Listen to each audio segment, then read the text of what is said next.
My name is Emel Bonty, and I am the host of this podcast, which is called Project Intro.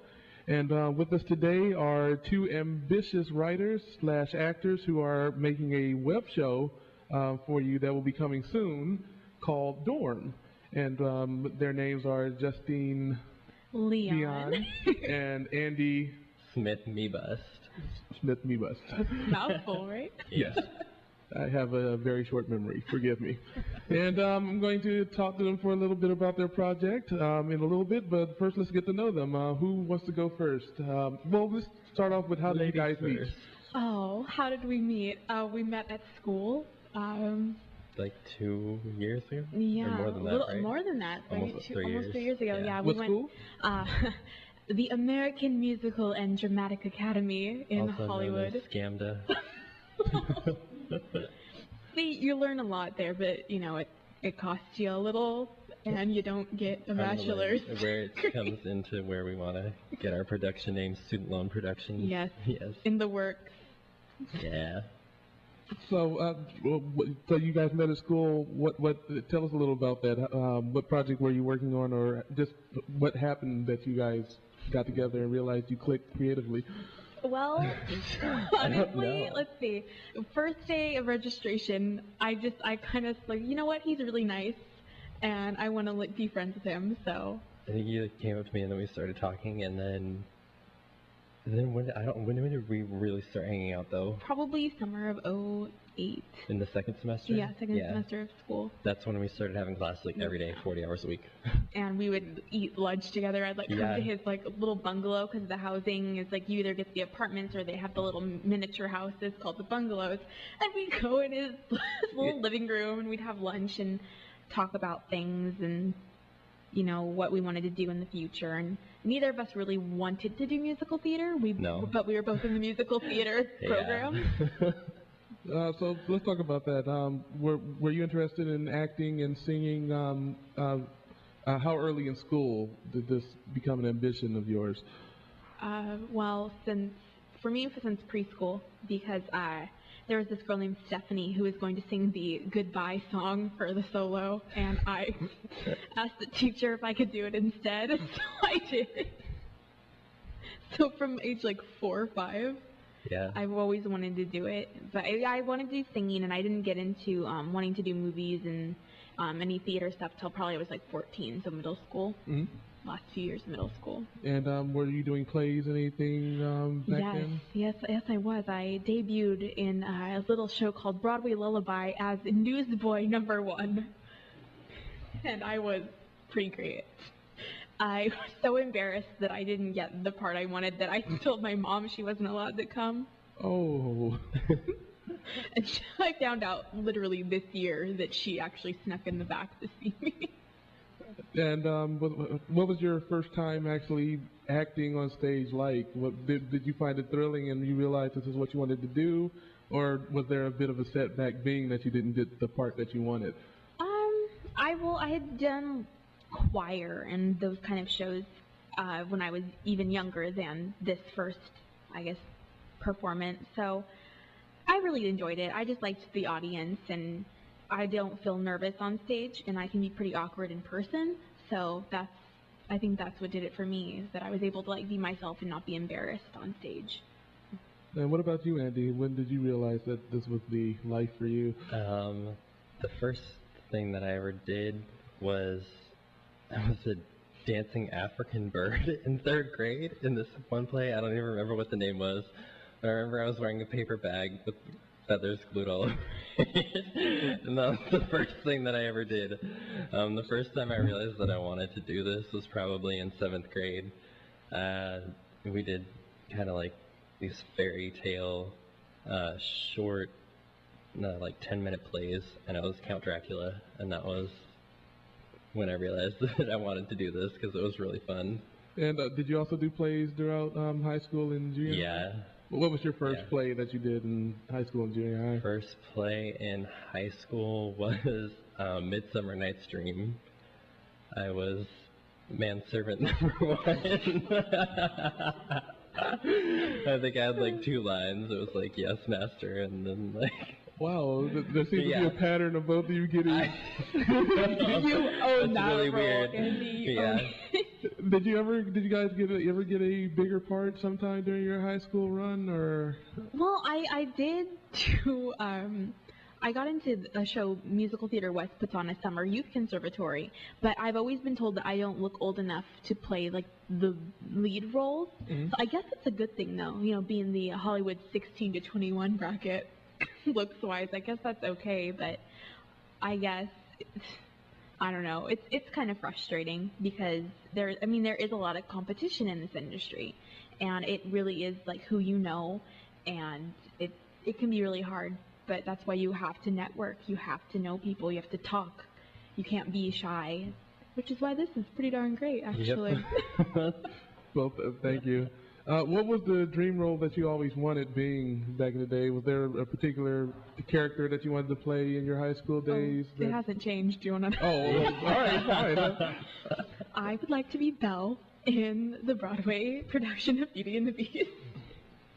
Okay, and you? It's kind of ironic. I want to be Lumiere in Beauty and the Beast. Best friends. Yeah.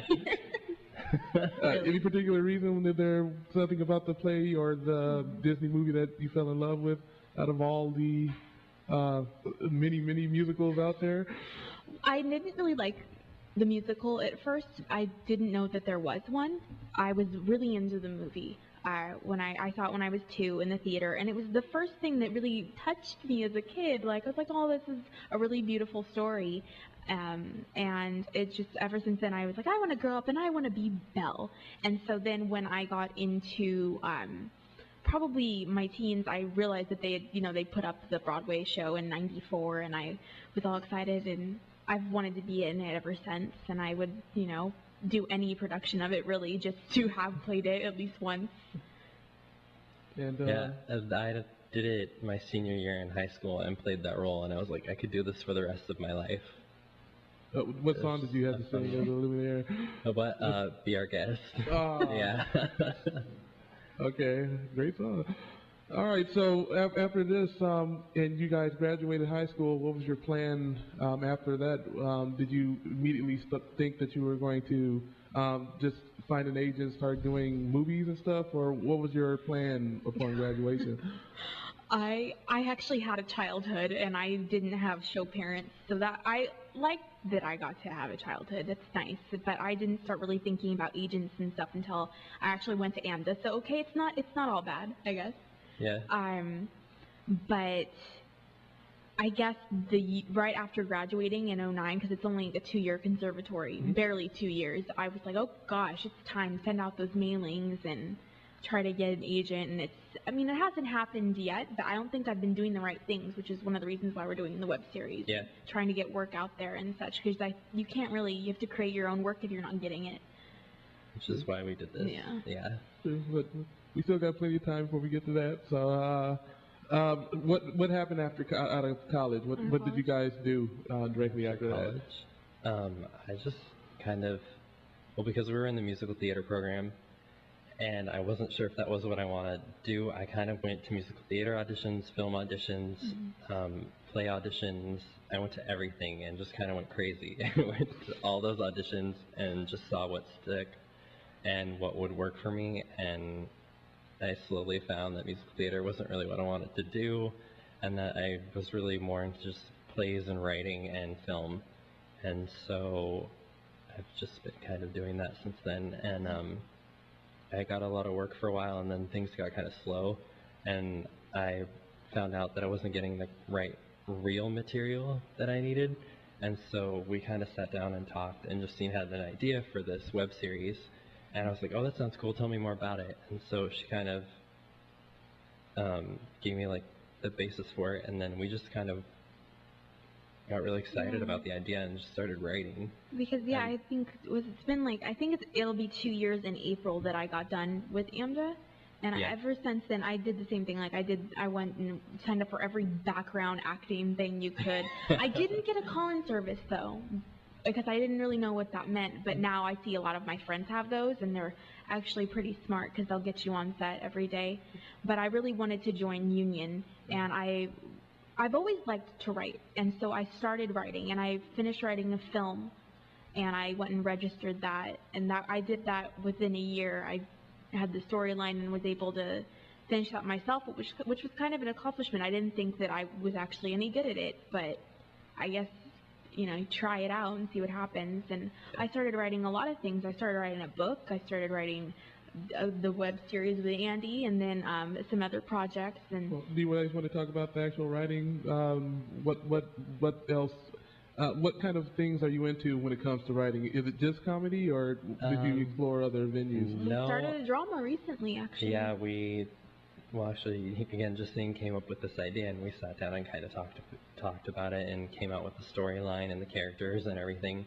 And that one's not a comedy. Not at all. Not at all. And it really is, like, you do write what you know. Like, something was bothering me, and so I was like, this would make a really good story. Yeah. Are you the guys, other than writing alone, are you two official partners in writing, or do you write, do you guys write with other people, or are you two just a dynamic duo when it comes to, projects and stuff? I always had, like, creative writing classes, and I actually worked on getting an English degree back home at the college that I was going to. So I've been into writing for a while, but I haven't started, like, writing projects and stuff until I started with Justine. So this is the first project that we've actually done, and I'm kind of proud that we actually got it up and on its feet. Yeah. That's huge. Because not a lot of people get to, see it actually on camera or on stage or anything. And what's neat is, like, the two of us definitely kind of started this trend in our friends, because now we have another really good friend of ours, Andrea Gleason, she helped with some of the later episodes for, I guess you'd call it, like, She's amazing. She is amazing. She's sitting right over here too. The second half of the dorm series, it's kind of like second semester or something like that. Yeah. Not like, it's not the next year yet. Yeah, there's still, and then we also have a friend named Johnny Noons who kind of. You write with him a lot. I write with him sometimes, but he kind of likes to work on his solo things, but he appreciates feedback and such. So. All right, well, I guess the question I have to ask now is, how did Dorm come to be? Is there a story behind that? Oh, there is. Okay, at the school that we went to, it's like Glee the Real World edition. Basically, everybody there is a character, and there's lots quirks. There's so many quirky, like, character people. Did you also live on campus, or? I lived on campus the whole time. Almost the whole time, and then Justine lived there. Yeah, because I'm from Orange County, so I was able to commute, which I really wish I had. Actually, no, I don't wish I did that the whole time, because it was good to live on campus, but it was not the best. The roommate situations are awkward, which I think plays off. Which is where we kind of got this. Like, we just met these people at school, or just like. They don't background check you like other, like, private universities. You have to fill out things, and do you like loud music, or do you worship the devil? Like, they ask you these Did questions. Did it really get that bad? Well, they had us fill out these paperwork, but I'm pretty sure they didn't even read it. They just had us fill it out for their own enjoyment. I never filled out anything about my roommate. I met her one weekend when we moved in, and actually my roommate was actually really sweet, but my other friends had such problems with theirs. Yeah. And then just meeting people, you just see. And I mean, just outside of school too, from past personal experiences with the roommates and people, we just kind of, like, a lot of the stuff is based off of real life experiences and real people that we know, but they're just kind of brought to the extreme. I see. Yeah. So, who was the basis of your character? Tell us about your character and how she came to be. Well, Maddie is just a really dramatized version of myself, actually.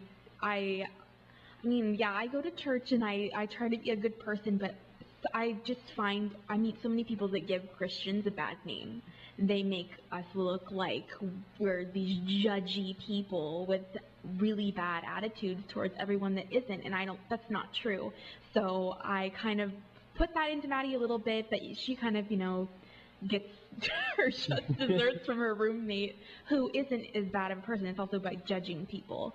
But yeah, Maddie is kind of based off of my personality, and then just a few people I've met in my life that are, oh gosh, just a little, they act like they're the sweetest person to your face, but they're really kind of conniving and not the nicest people. Yeah. And are these the traits that you put into your roommate, Deneen, where she's kind of, well, let's talk about your roommate. Oh, my roommate.